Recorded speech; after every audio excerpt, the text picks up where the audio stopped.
This is Conversations with Women in Sales, an award-winning podcast created by Barbara Giamanco, who hosted the first 67 episodes. Listen to interviews with amazing women about their journeys in their sales careers, often discussing sales leadership tips, ideas, and strategies. We aim to inspire women to consider a sales career and for some women to grow into sales leadership. Men, we appreciate your allyship. And now, your host, Lori Richardson. I'm here today with Hannah Ajikawo. She is CEO and founder of Revenue Funnel, and she and I have been working to pull this together to make it happen for a long time. So, Hannah, I'm so happy that you're here today. It's great to see you. Thank you. I think that's the first thing I said to you. We did it, and we have. So I'm excited for this. Thank you so much for inviting me on.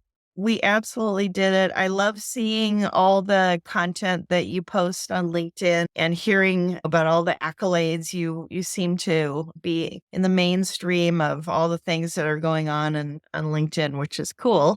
And I'm curious to know more about your story because while you are running your own company now, but you have been in sales for quite some time. And it seems to me, I was looking about when you went to school, you studied criminology and social policy. Yeah. How'd you end up in sales? I know. It's such a strange one because I always say, so I was that kid at school that was good at everything. So are we going to do music? I was in music. Academically, good. Like sports, good. There wasn't anything I was like excelling at. I was just good at everything. So nice. I remember going through, once I got my grades at college. So in the UK, we call it college, which is high school, senior years for you guys. So at college, I did really well. And so I thought, okay, I did good at everything again. So what shall I focus on? And long as it's not science. So I started reading through. I remember reading through the entire prospectus and I said, oh, I like this crime thing. This sounds good. So I actually looked at two separate things. I looked at gender studies, which would be really useful now. And I looked at crime and social policies. So yeah, I did that because I liked the idea of learning about ways, understanding crime. Like, why was it happening? How do governments think through policies, protocol, lawmaking when it comes to trying to stop crime?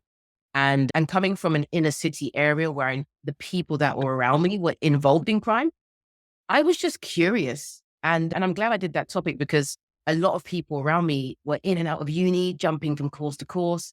But for me, I was like, yeah, this is really intriguing. Yeah, that's how I went from there to sales. I really wanted to get into that field, but it just took so long. It was so slow. Yeah. Why don't people respond to emails and at least tell me I have been unsuccessful with the job applications? I started going to just on foot to job fairs, and there was one company advertising for a role in sales. They had nothing on the stand. It was just a man and sales for it. I just make money. I was like, this sounds right. And I signed up with him. And I think the first job I got sent on was I discovered through reading the small print, I wouldn't actually get paid. It would just be commission. So then I actually found a good agency. And yeah, that was the beginning. I was right into recruitment. So that was my. I actually started on straight commission and I was a single mom. Oof. And it was I read about that actually, yeah. But prior to that, I made minimum wage as a teacher. And so I can't get much worse. I can only go up. I could stay the same if things all equaled out. But then I realized I watched the people that were successful. And luckily I learned that at an early age and not the noisy ones, because the noisy ones were griping about this or that or something didn't happen. But the quiet ones that were around me anyway, were just closing business and getting more business. And so that was an early lesson for me. So did you take to sales? Did you like it right away? So I joined it. I joined a recruitment firm in 2008. If you can remember 2008, there wasn't many jobs going the other way around. So that was like my first sign of, okay, macroeconomics, you should probably consider that when you're looking at a career. But when you're broke, you're like, I will take any job. Yeah. Particularly one that says I can earn this. And if I do these things, I will earn more. So I liked this feeling of having an element of control. Because I think about the stuff that the career path that my dad had in carpentry and and sort of property development, and then my mum in social services. I thought they just earned a basic salary. So the idea of being able to earn more by doing a little bit more for me was like, this is a no brainer. So yeah, I took to it. But the thing that I knew early on after having the 2008 really started to impact the company I was working for was the next role, I have to be somewhere that's going to train me, because my training in my first role was, here's a newspaper, here's the fastest growing Good luck. company, here's the phone, and just try and find companies that are hiring. And I was like, Yeah. hi, I'm calling from this company. Are you hiring? Oh. Then I bought my first book, and I was like, oh God, Sales for Dummies. And that it was the only sales book, right? That's what sales, but and yeah, but I love that element of, oh my God, someone listened to me, and oh my God, I could help them. I love that early on. That really excited me. Yeah. Closing a deal, the exhilaration of winning and also helping is a great addiction, I believe. It is. It's a good addiction. It's a good addiction. It is. It's a healthy addiction. Yeah. So then what happened? So it was fun and games. I was going through lots of personal problems. I would say problems. Like, I guess they're just challenges. Life happens, right? Life happens life happens. And I had lots of things happening in my family life, in my personal life. I was going through this thing about, do I tell people that I'm gay? Do I tell people about my financial situation and stuff like that? And I struggled because I entered into these big companies as with all these people that were talking about buying houses and their parents giving them 50K to go off and have fun and going around the world and traveling. And I'm like, I can barely survive. I'm like on bare minimum right now. I'm paying my bills. I'm getting to work, and I'm hoping I hit bonus. So I struggled a lot with that in the beginning. So I hid a lot of myself. So it's so funny. People that knew me 15 years ago and they see me now, they're like, what? Who is this person? I'm like, it was always me. I comfortable being that person. That was hard in the beginning. But once I got over myself and stepped out on my own way and just got a bit braver, my career, I started to do things. The manager that I had at the time had his own challenges. He left the organization, freed me up to be myself a bit more. And everything was right. For a good 4 years, I was just absolutely solid performer, overperforming, getting lots of trust, winning lots of awards.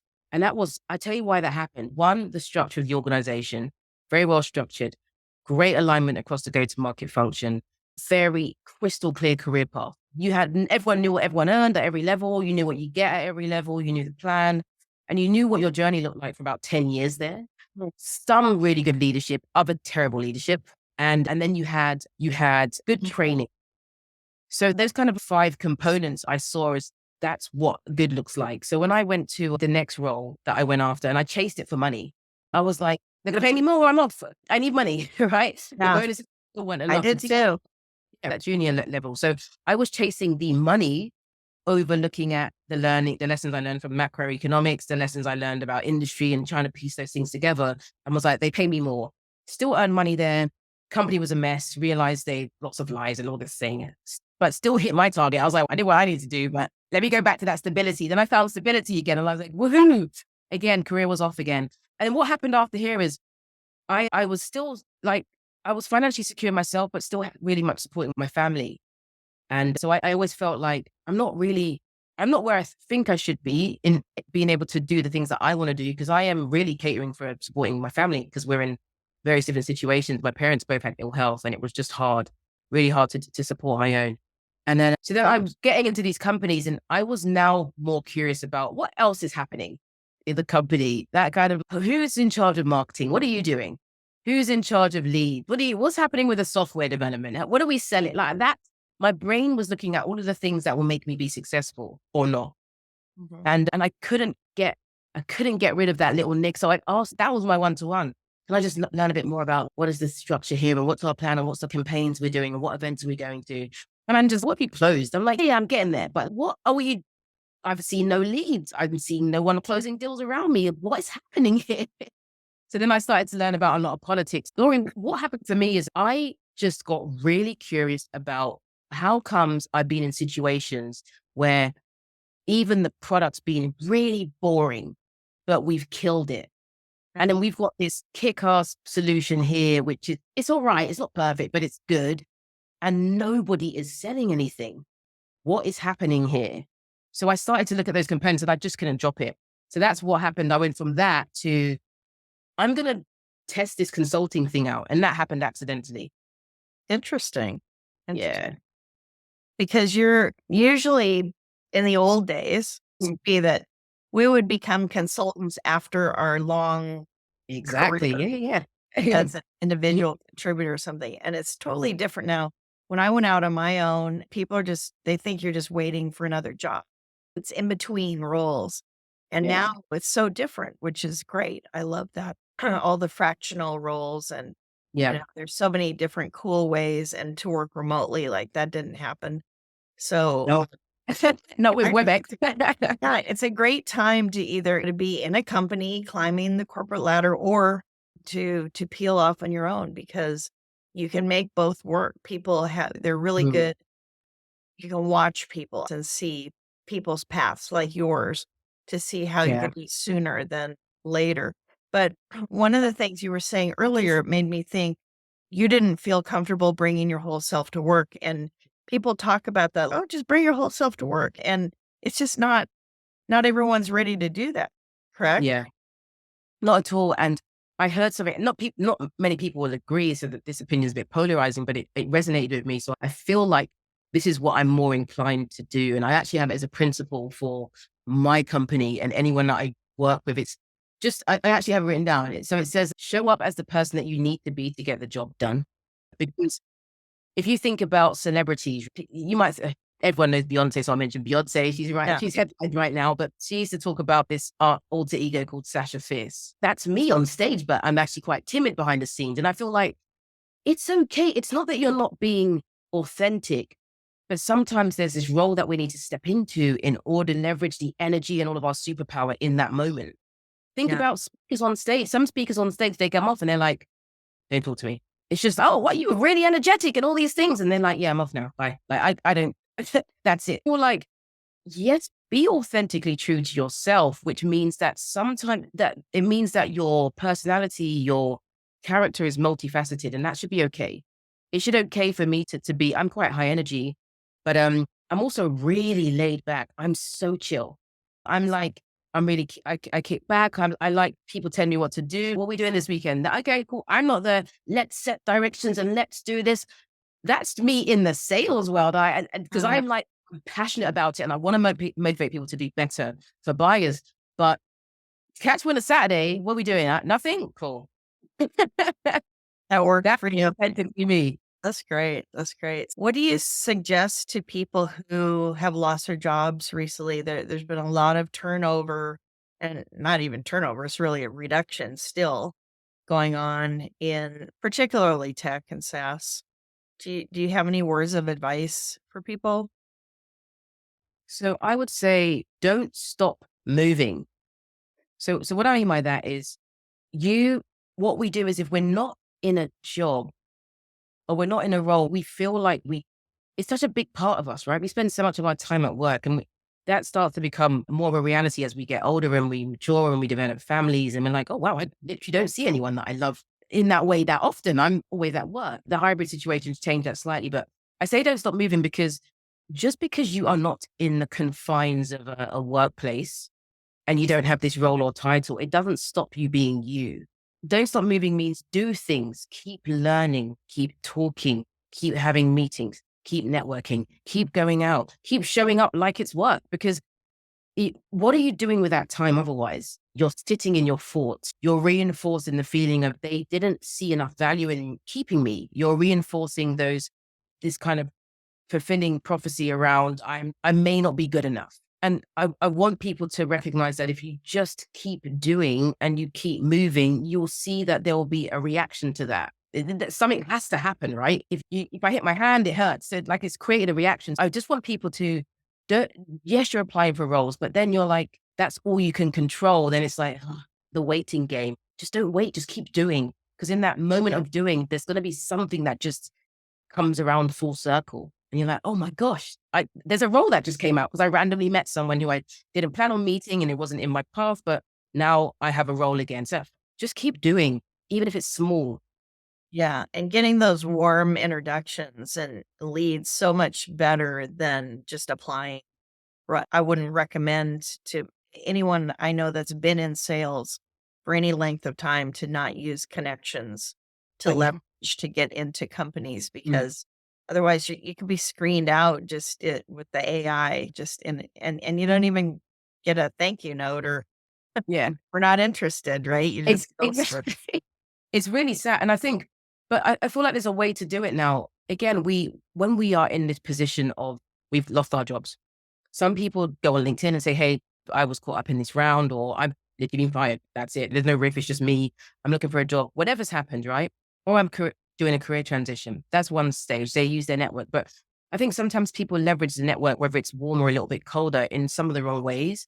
And again, we keep detaching ourselves away from this person who does have value. So if I was me again now, and I was actually thinking, you know what? Revenue funnel's great. Maybe I'm going to go back and be an operator inside a company. The first thing I'd do is say, hey, I'd go to revenue leaders and CEOs and say, hey, I want to share what I've learned over the last year or two with you. No expectations here. Can I just share what I've learned? It can either be, let me know if you want to do that face to face. Happy to write an email, bullet points, or send you a video. And I'm hoping in me sharing that, they feel there's going to be some kind of reciprocity there. Whereas, well, actually, let's have a call. That was useful, because I think what we do, even if I'm looking at someone else in my space, I always say, what can I do for you? And I want them to know it's genuine. Hey, I need your help. I'm doing some market research at the moment. So my comment is, I need your help. I will give you back 30 minutes of time, whatever you want it for.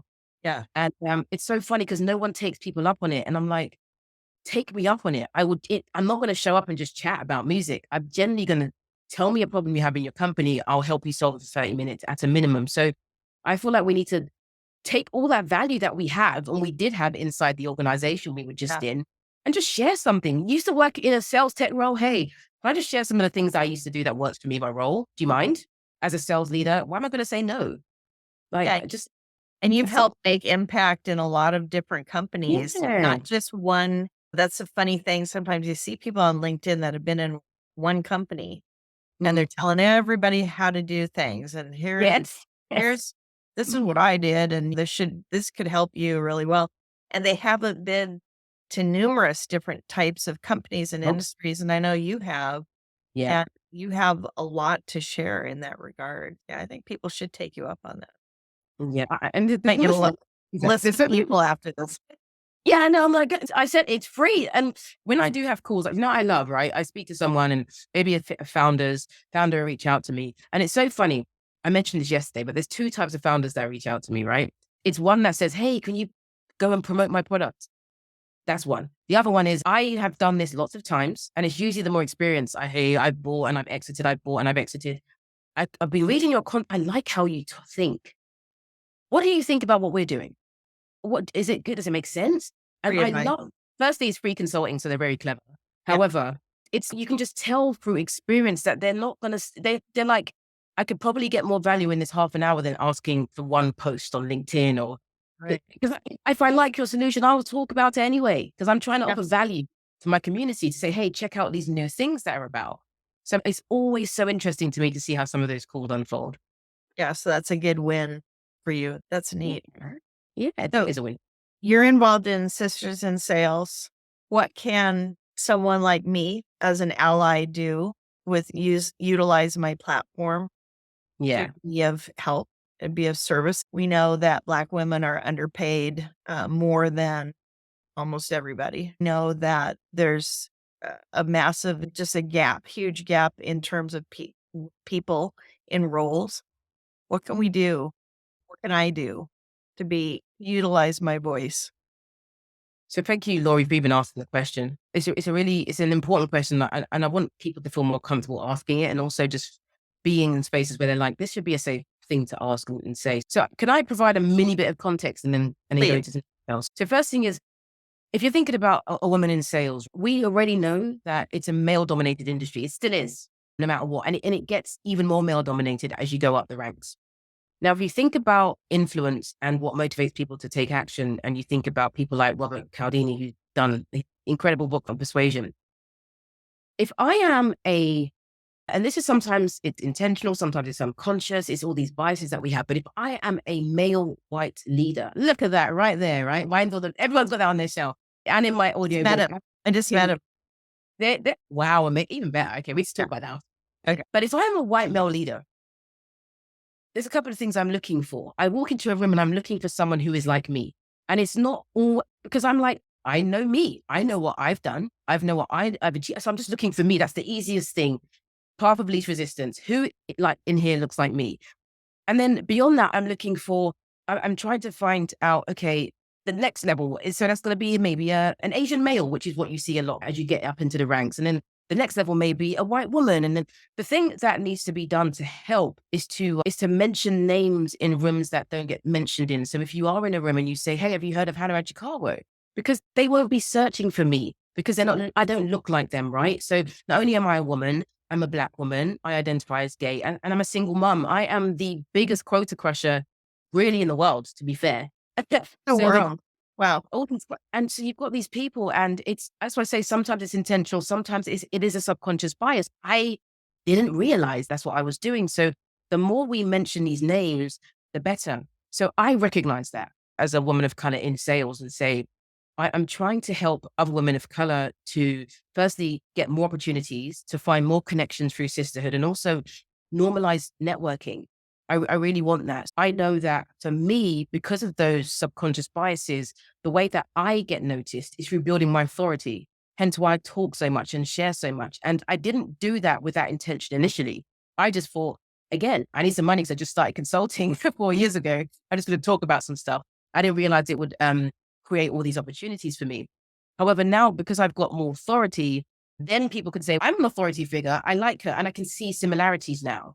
So I've forced myself to be in a position where I can have more influence and persuade people to actually engage with me based on the fact that actually she knows what she's talking about. Yeah. Yeah. That's great. So for a woman who's thinking about sales, would you recommend it as a career choice? Absolutely. Because it just opens up so many opportunities. I always say sales is the best MBA you'll ever get, that you never paid for, that you'll get paid for. Right? That's the first thing. The second thing is in some crazy way, you step into your power because you're walking into a lot of rooms where you are already underestimated. And we're like, who's this? Whether you're super feminine or you're more on a boyish side like me, they're already like, all right, who's it? And then you blow people away, right? And when we see what the statistics say about women who perform in sales, we tend to perform better than our male counterparts. Sorry, guys, just the way it is. Okay, that may have something to do with nurturing. Who knows? But it just allows you to step into your power. And I find that people go on this whole personal development journey as they become a salesperson, more so now than before, because before we had more control, now we don't. So we really have to look inwards in order to be of value to other people. So I think we're forced to address things about ourselves in order to. What do you mean by that? When you say we have less control than before, what do you mean by that? Do you mean in the business world or? Yeah, so I say in general as salespeople. So as salespeople, we don't have the control that we used to have where we could control information, control access, control things, right? We're like the gatekeepers of company success. And now companies are the gatekeepers of our success. So we're like, how do I penetrate the walls that have been put up by all these buyers and all these decision-making units?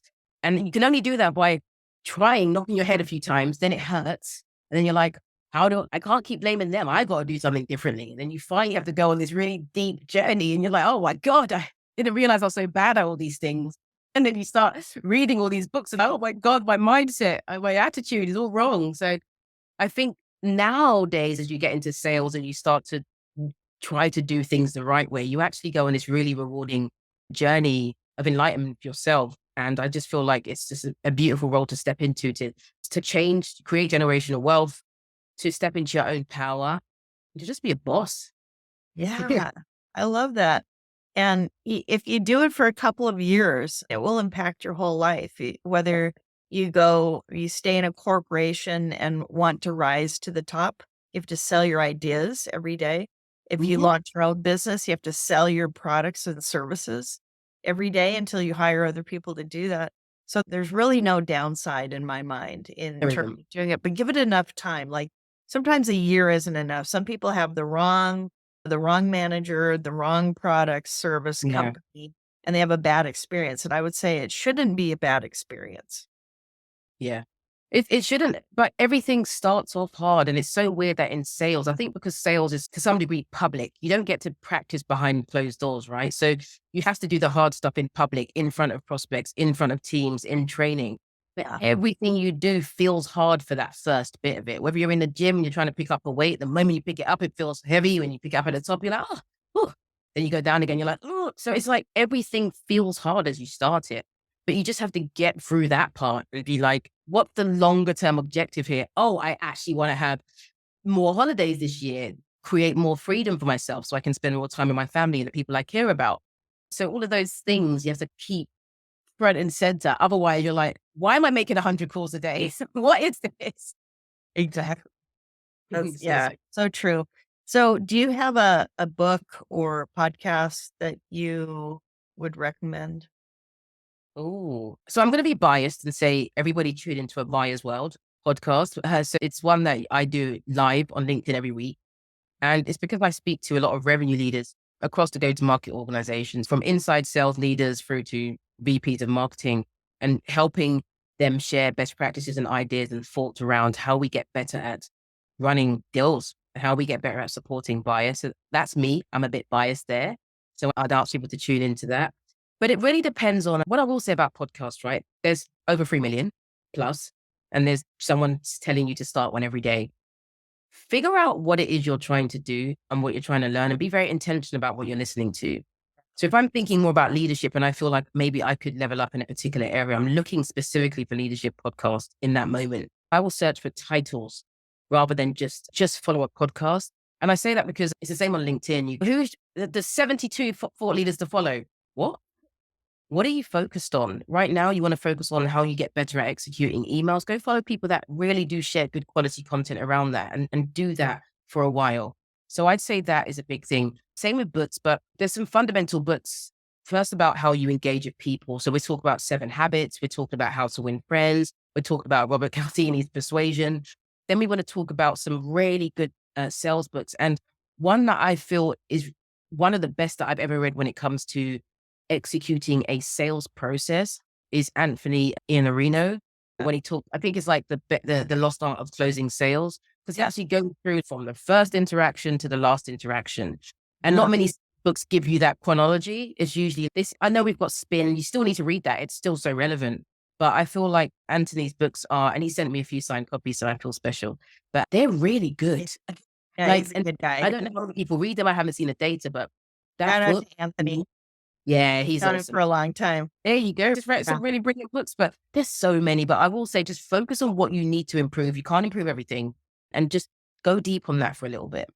Yeah, that's good advice. I always thought sales, even from an early point when I was in my early 20s, it seemed like it was psychology.